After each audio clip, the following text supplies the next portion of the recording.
So, good evening, everyone. I hope everyone is staying safe and healthy. So, welcome to yet another session of success stories organized by SLIIT Business School alumni. So, I warmly welcome our Dean of the SLIIT Business School, Professor Samantha Devichagoda, Associate Deans and Head of Departments, and our beloved faculty members. Although you all have a busy schedule, you all still make time for our initiatives, and of course my fellow alumni members and all the undergraduates who are present here today. So of course, before kickstarting today's session, first I'd like to introduce our moderators for the today's session. So I'm Navodhi Vikramarchi. I work at ICTA as a business analyst. And with me today, we have Tarin Dialas, who works at Daras as a senior CRM executive. So we both being proud product of SLIIT Business School and as graduates, and of course, being two members of the SLIIT alumni. So let me also take this opportunity to invite all our graduates to join the alumni, because this will indeed be one of those golden investments in your life that you will definitely find useful. So after all, it takes time, and when done correctly, it will yield great results for the years to come. So being established in the year 2017, we have had our glorious years contributing much to the society, backed by engaging in various activities and events. So I tell you, do not miss this golden opportunity to grow your network, because instead of better glasses, your network could give you better eyes. So of course, without further ado, let me introduce and let me welcome our speaker for the day. So with the driving motto, thriving for continuous improvement whilst developing personalities to take up future, this individual is not only an HR professional, but also an entrepreneur, pioneer in the sustainable tourism and agriculture sector in Sri Lanka. So he is none other than our very own alumni member, Ishantha Dassanayake. So welcome, Ishantha. Welcome on board. So if I say a little bit about Ishantha, he obtained his bachelor's in the year 2011 from Sheffield Hallam University by completing 2 years at SLIIT and the remaining years in the UK, where he obtained his master's in business management. And in the year 2021, he became a chartered member in CIPD. So he's currently working as the manager in Global HR Shared Services at London Stock Exchange Group. And of course, he is the proud owner of Gilimale Valauva and Estate. So welcome again, Ishantha. It's pleasure and honor to have you here with us today. So how are you feeling? Thanks, Navodhi. I think first of all, I need to thank all of you all for inviting me for the session.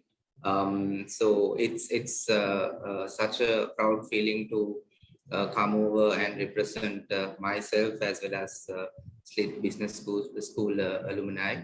And I'm feeling great today, I was looking forward for this also. And this being my first discussion online like this, so I'm pretty excited about it and looking forward for it. All right, so moving forward, if we talk about your time and your journey at SLIIT, so tell me a little bit about your SLIIT memories and the time you spent at SLIIT and your time abroad at Sheffield Hallam University. Yes, I think SLIIT is mainly like the bottom layer of me, who gave me the opportunity. Like it taught me all the basics of business management and administration. And I still remember coming into SLIIT. I was thinking to do information technology, and with my friends going into business management, I was not that confident of picking off what path that I should going into, but through SLIIT, I think I got that opportunity to choose of business management, and I think I've succeeded in going off into my final year into the Sheffield Hallam University, which gave me a lot of exposure and opportunity, I would say, in terms of associating different cultural backgrounds, different races from different countries, which was like a pretty amazing experience that I had in Sheffield, and I thoroughly loved the 2 years that I spent in SLIIT at Malabe. I still remember Miss Chalani and Miss Anupama being our colleagues together, and Miss Mano also being our lecturer. So I think with all that experience, with all that exposure, I got the opportunity to go to London, Sheffield, and do my final year over there. I think it has been really amazing journey so far throughout, and I will always remember SLIIT as my first alma mater of after school, which I did my business management degree at.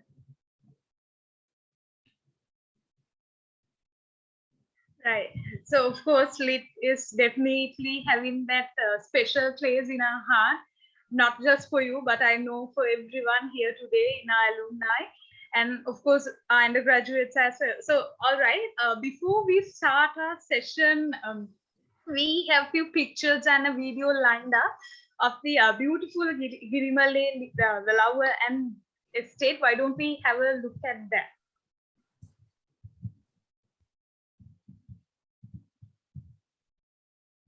And we have a video lined up as well.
So of course, Girimale is one of those gems in the Great Lens of Sri Lanka.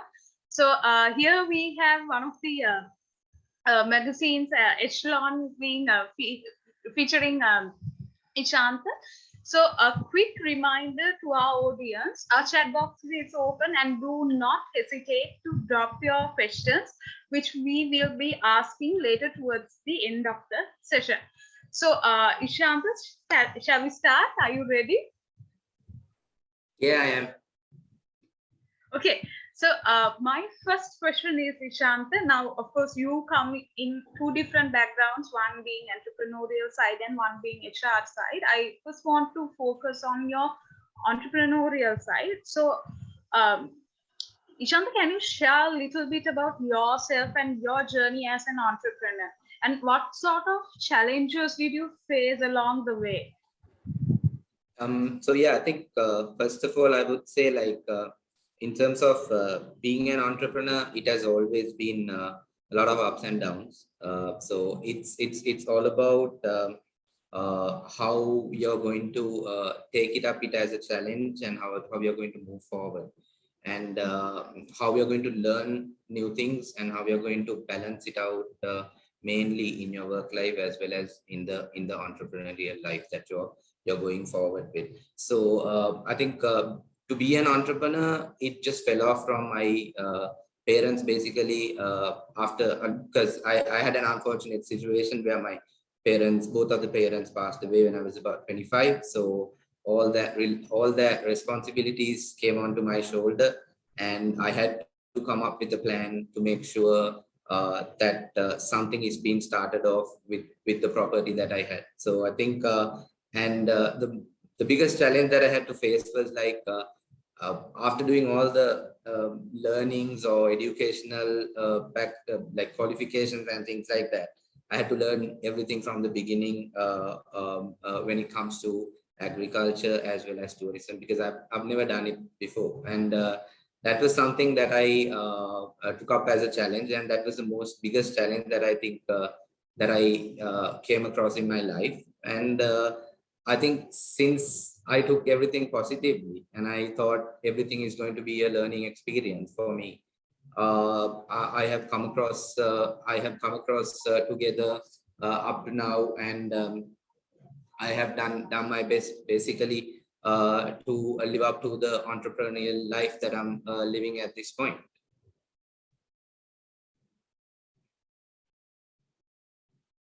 Right.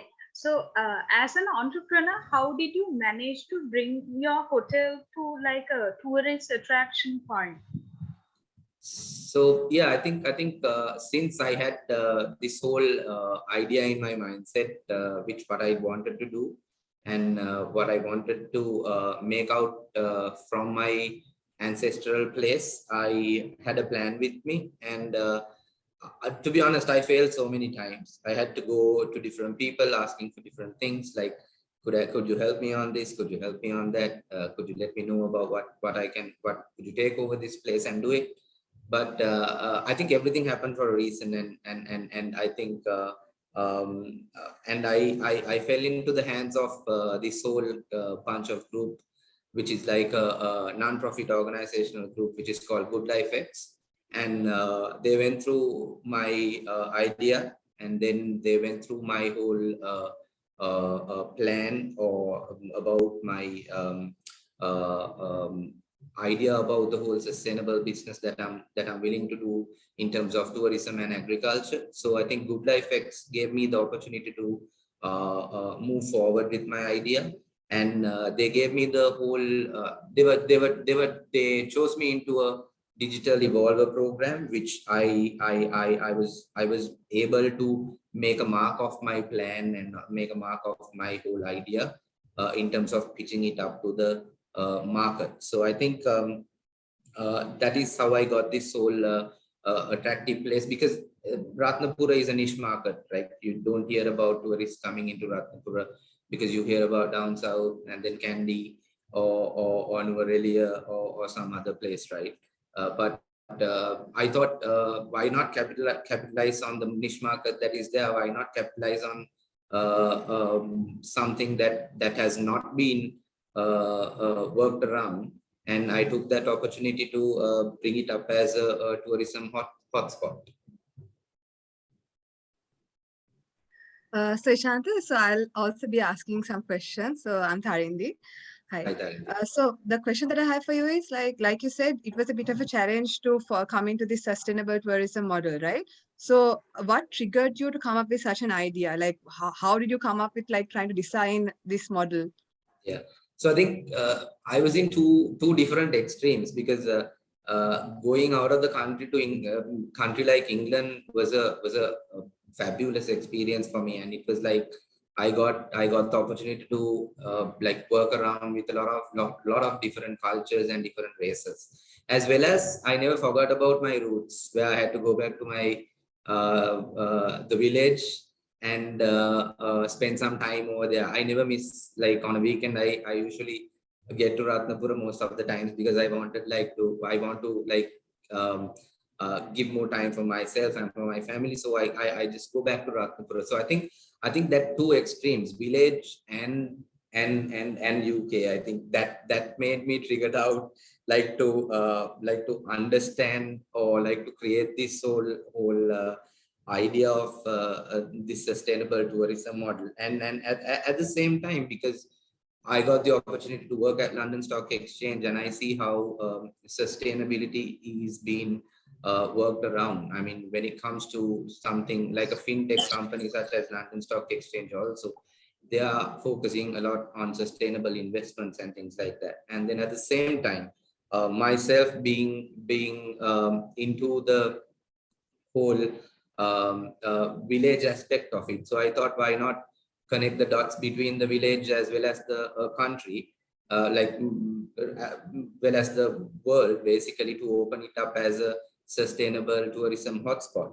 And I've got a lot of uh, connections, and Dr. Ravi, who has like been with me when I was developing this model, has developed, I mean, given me a lot of knowledge as well as support, and as well as a lot of guidance in terms of sustainability. So I think that triggered me out to come up with this whole plan of this whole sustainable tourism model.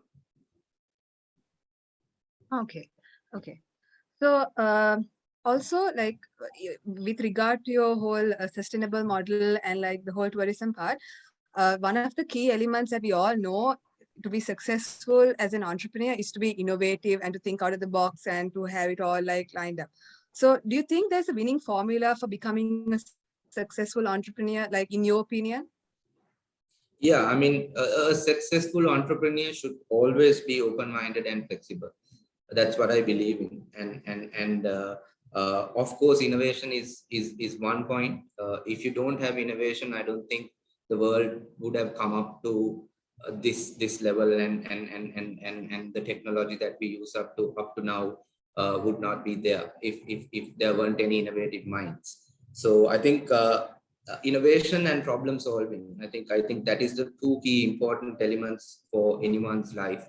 Because when you're in a problem, a lot of people doesn't understand how to come out from that problem with an innovative mindset, right? You think you try to go in your own ways, or you try to think to go in the same old ways that people had gone through. But being innovative, understanding the root cause, and coming up with an innovative solution is the winning formula for you to go forward with it. So I think that's more or less the innovative, I mean, that's the winning formula that you need.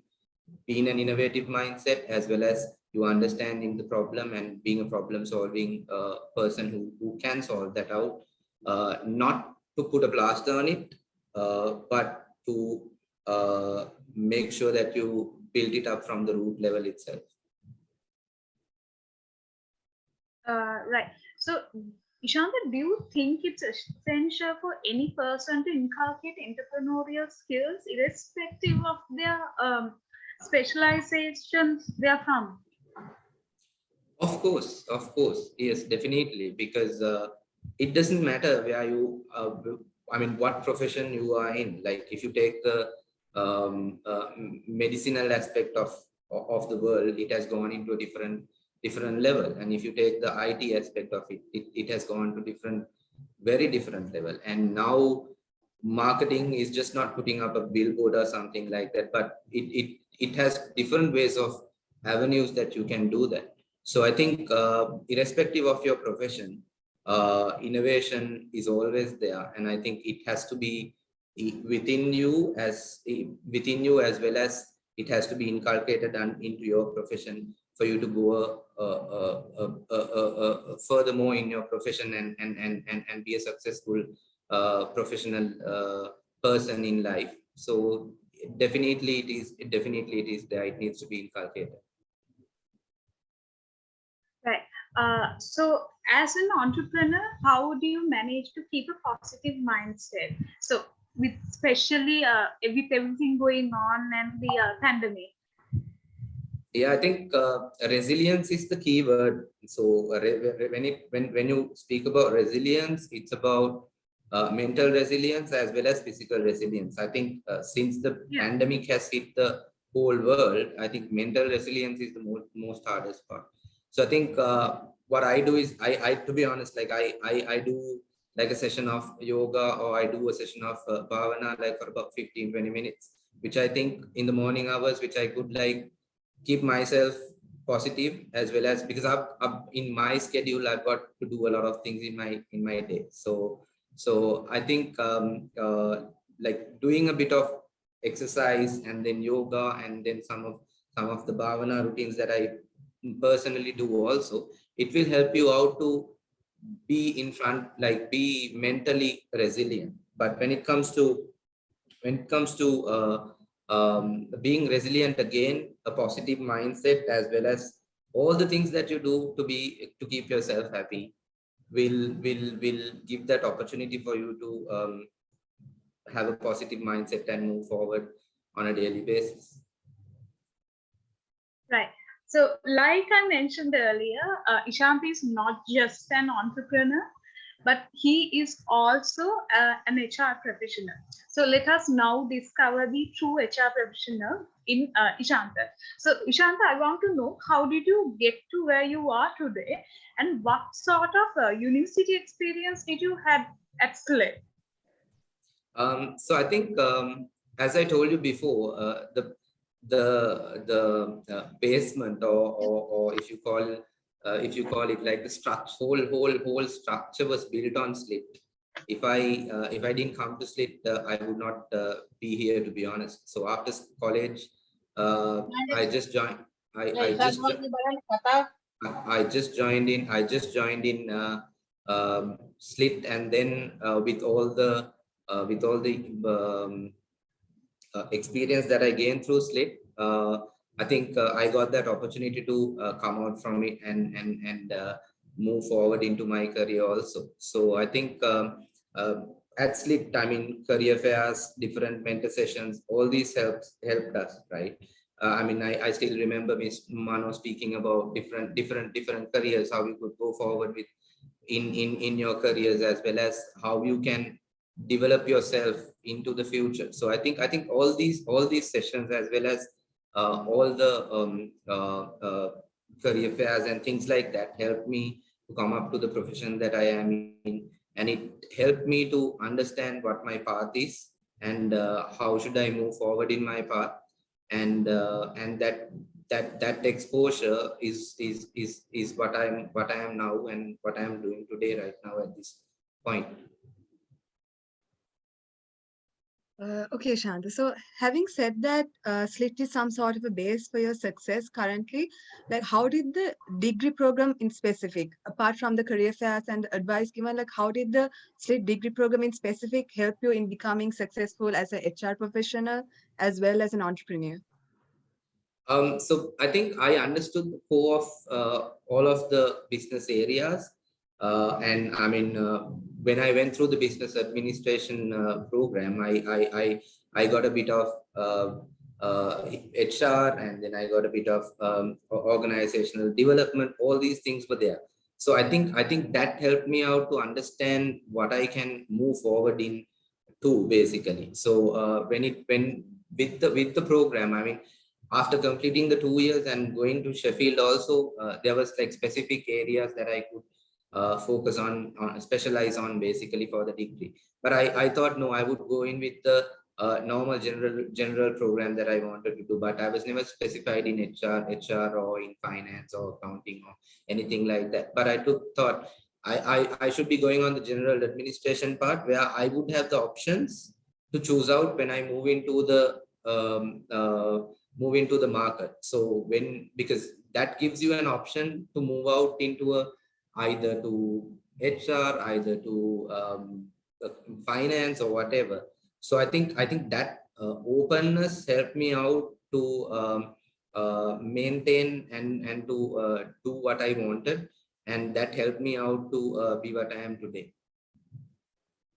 Okay. So having said that, like your success as a HR professional as well as being an entrepreneur, I would say that you're somewhat of an individual who had worn different hats to achieve where you are right now, right? So Yeah. what sort of advice, if given a chance, what would you advise your younger self at the start of your career? What kind of advice would you offer? Yeah, so I think attitude matters the most in the first place, right? If you have a positive attitude and if you take things positively, because I always think in my life, what I have gone through, how did I take it positively and how did I take it as a responsibility and how did I move forward with that? So I think attitude matters the most in whatever that you do.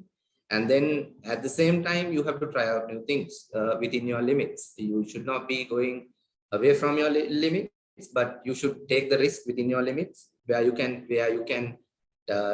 balance it off and where you can make sure that you're within those limits and you can take those chances and give it a try and see always. So I mean, giving it a try will not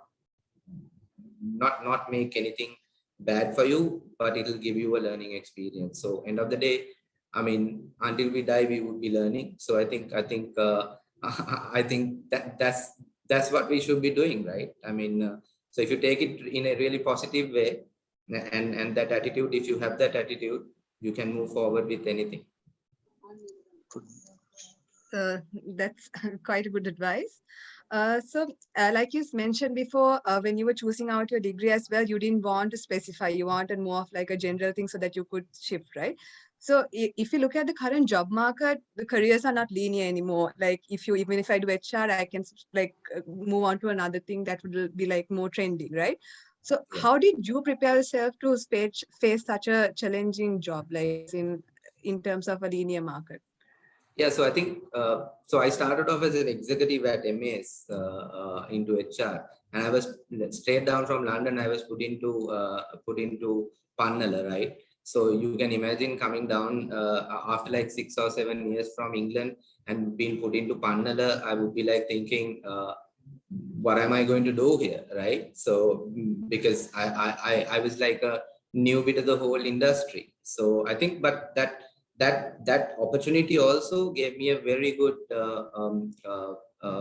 stepping stone to my career. So I think, and then after I came into then I like for about 5 years, I straight away went into corporate HR and being an assistant manager and all of that. And then I got this opportunity at London Stock Exchange, and it said continuous improvement lead. And I'm like thinking, how could HR have continuous improvement?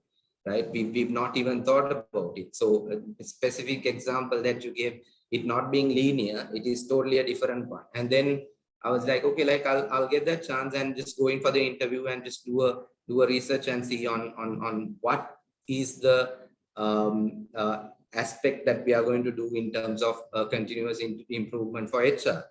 And then everyone was like, no, you are in the corporate HR field. Why do you have to go to the operational side of it? HR operations is a different scenario and all. I was like, no, I mean, I had that attitude of saying, I would take up any challenge. I would be like, okay, just throw it at me. I would take that up. And I would be like, okay, let me see what I can do on this. So, I mean, being open and when you have the eagerness to learn and move forward, I think you can take up any new challenge that gives you the opportunity to succeed.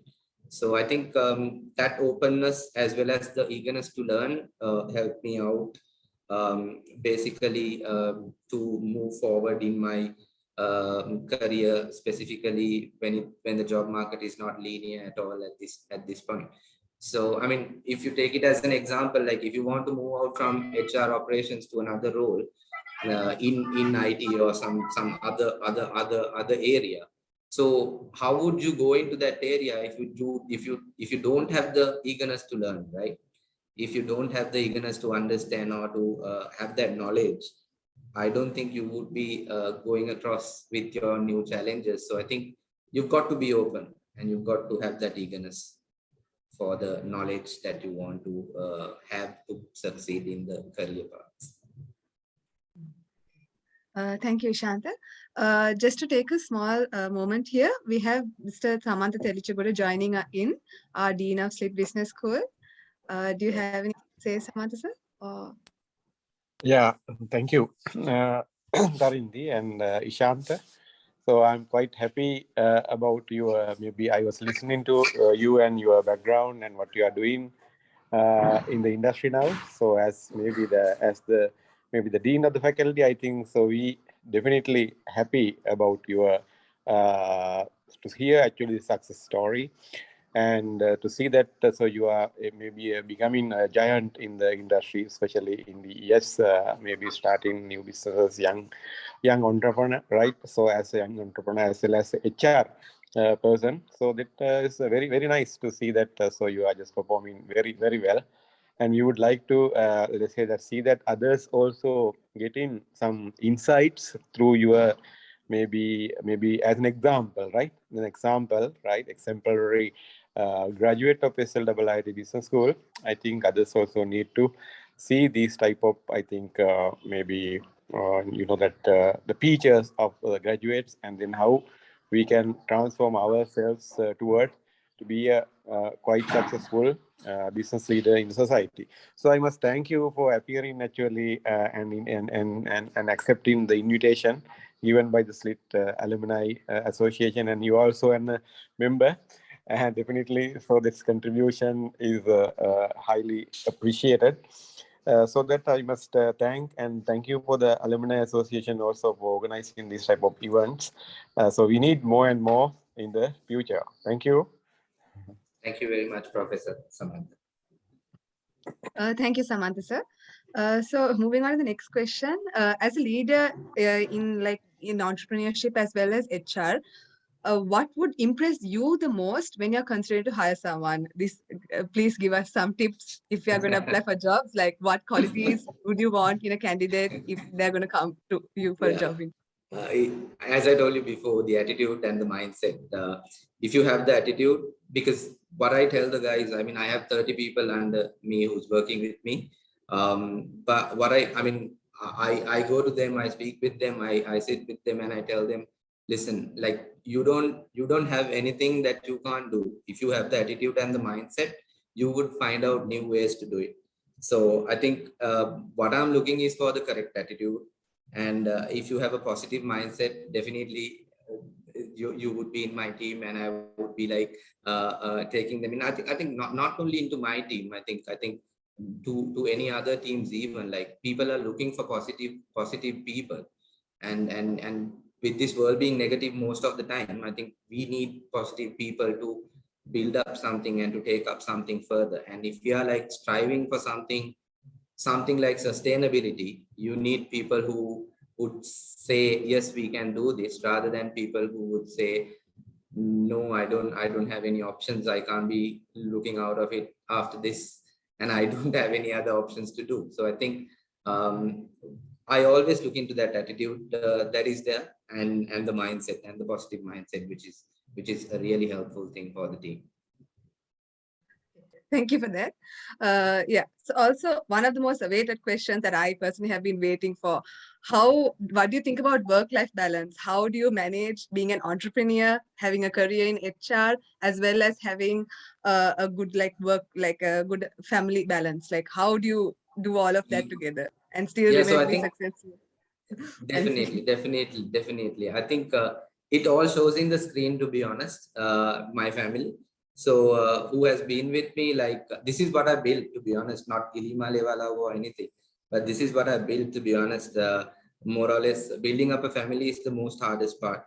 So which I didn't have when I was like very young also, because I lost my parents. So I think building that up and giving more time to them and looking after them and looking at their ways of working, as well as giving them the freedom also.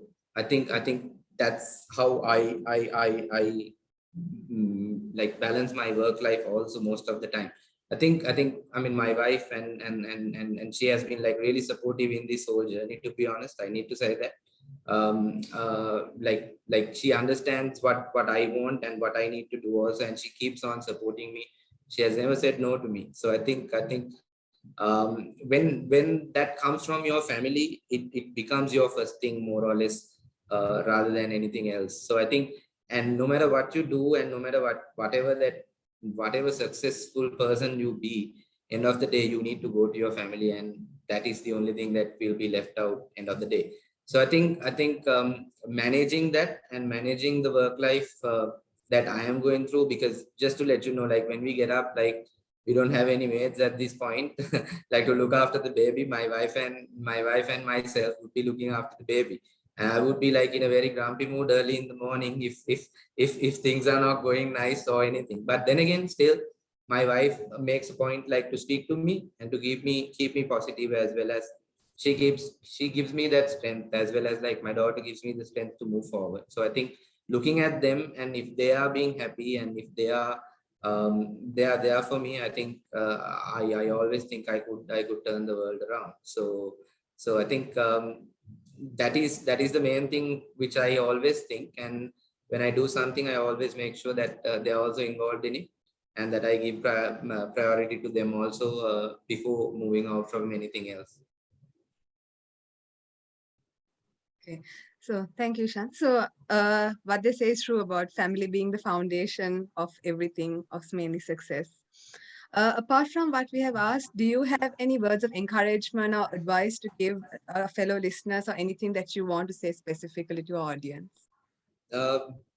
Yeah, I think you guys are really young, and you guys are just stepping into the whole world, and coming through from SLIIT Business School. I think you are going to have a good opportunity in the world, and it's all about you presenting yourself and working yourself out as an individual. So always keep a plan, and get positive people around you. Have the people who could support around you. It can be your wife, it can be your kid, it can be your parents, it can be anyone, but get them around you to support you, and eventually you would be able to achieve your goals of what you have in your mind. So, and don't give up. No matter whatever happens, don't give up, right? So I mean, you can uh, lose everything, but you cannot lose your hope, right? So keep that hope up, keep your chin up always. You will fall, 100 times before you get up and say, okay, I've got up. But that falls will keep you strong. So keep that in mind. Always when you fall, think, I've fallen into the best part of it. So I would learn something out of it, and then I would stand up by myself. So that's what I want to give it to the whole young generation, or the young students who are going to come out from SLIIT Business School. Thank you, Ishantha, for those words of encouragement. So, our dear audience, if you all have any questions or that you all need to reach out to him about, you can email him or reach him on LinkedIn, or even call him on these with these contact details. Yes. One more thing, Tarindi, that I think I forgot to do, which I wanted to thank all of you all also before it getting ended up. But if you have any questions, you can pop up at this point, like in chat, or if you can unmute yourself and speak. But I need to thank Professor Samantha Telijagoda, as well as Professor Tikshana Suravira and Professor Lalit Gamage. I think those, and as well as Miss Manu Valigadapula, as well as my fellow colleagues, Miss Chalani and Miss Anupama. I think you guys invited me, and I took up the invite, and it was really great that you thought about me as a successful person, and invited me into this session. So thank you very much for the invitation, and thank you very much for all the things that you all have done in my career that I was in SLIIT for the 2 years that I was there, as well as now what you guys are doing for me. Thank you very much about it also. Thank you, Ishantha. So next, I would also like encourage all our dear audience and all the undergraduates who are joining in to join our alumni, to expand your connections, to gain more networking opportunities, to get to know more successful stories like Ishantha here, and also to learn from your peers. You can just sign up and get to know more information about it. And to conclude the session, I would like to cordially invite our SLIIT Business School Alumni President, Mr. Kasan Caldera, to give the vote of thanks. Thank you, Tarindi. So, thank you, Mr. Ishant, for sharing with us a wonderful, experience and what you have done so far, and which motivated all of us to do a wonderful things in our career. I think so. You have shared wonderful things, especially have the positive people with you, keep the positivity in you, and balance your life, and especially how you need to have a positive mindset and be flexible, and you need to have a problem solving skills and positive attitudes. I think you have shared a lot of things, and we can do more, and with the motivation that you gave us, I think we are motivated to do more. So thank you so much, Shanta, for accepting our invitation, and so joining with us today. And I hope and you will give us the discounts from your Girimale Valava in future, and we are really we will definitely visit your place, and we hope you will give us a wonderful discount as well. And then you are a wonderful and a proud product of SLIIT Business School, and hope with your the career you have, because you are specialized in HR field, and hope you will help our undergraduates and graduate find the job opportunities as well. So yes, again, thank you so much, Ishantha, for allocating your time for us. And I must thank Navodi and Tarindi for moderating the event. You two done a wonderful job. So, and our lecture panel, Professor Samantha Lijogata, Ms. Konawali Kedupala, Salani, Ms. Anupama, thank you so, and other lecturers, thank you so much to joining with us today. And then all the participants, our SLIIT alumni members and the undergraduates, thank you so much for joining with us today. So have a wonderful future, Ishantha. Thank you so much, and over to you, Tarani. Okay. Thank you, Kasan, for this wonderful words. So thank you very much, Kasun. Yeah, sorry. Thank you very much, Kasun. And of course, yeah, definitely the discount is there. Visit over to Gilimale Walau. Have a good time. It's just going to be a very relaxed session, because I use that place as a very peaceful and a calmful place, because when I work in a very busy environment in this fintech industry. So I think that's my go-to place when I want it. So when you all need some calmness and when you all need some peacefulness, do visit. I would make sure that the discount is there, definitely. Thank you. Thank you so much. Thank you, Shant.